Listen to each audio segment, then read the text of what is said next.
नमस्ते, मैं अनीता खंडूड़ी, प्रधानाध्यापिका राजकीय प्राथमिक विद्यालय कर्णप्रयाग द्वितीय, जिला चमोली, उत्तराखंड।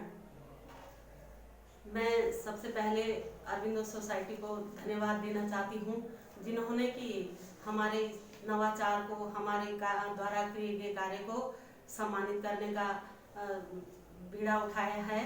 उनके इस महान कार्य के लिए हम हमेशा आभारी रहेंगे उनके।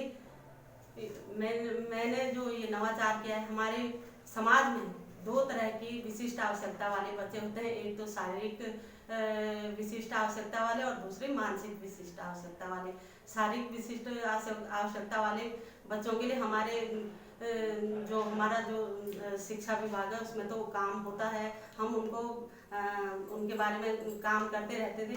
लेकिन जो मानसिक विशिष्ट आवश्यकता वाले बच्चे हैं उनके लिए हमारे विद्यालय में, उनके लिए जो हमारे देश में अलग से शिक्षा व्यवस्था है, मैं इसका विरोध करती हूँ। और इसके लिए मैंने सोचा कि जो बच्चा मेरे पास आया उसके ऑटिज्म से ग्रसित एक बच्चा मेरे विद्यालय में अगले साल जनवरी में एडमिशन के लिए आया, तो उसके पिता के चेहरे पे बहुत ही मायूसी, लाचारी देख करके उन्होंने मुझसे पूछा, मैडम क्या आप मेरे बच्चे को एडमिशन देंगे? मैंने कहा क्यों नहीं, हम आपके बच्चे को इन सामान्य बच्चों के साथ शिक्षित करने का मैं प्रयास करूंगी।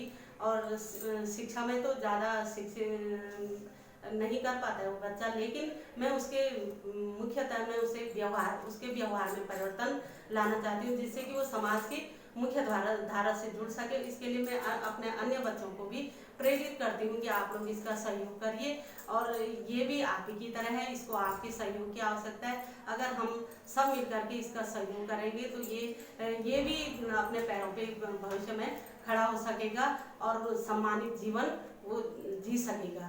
तो इसके लिए मैं प्रयासरत हूँ।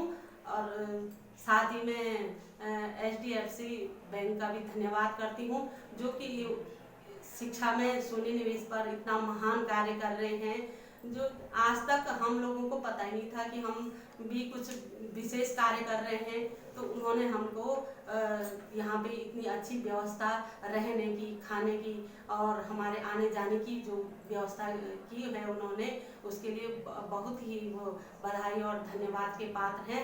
और ईश्वर से मैं प्रार्थना करती हूँ कि आप लोगों का जो ये कार्य है निरंतर इसमें वृद्धि होती रहे और हमारे शिक्षा जगत को इसका फायदा होता रहे। धन्यवाद।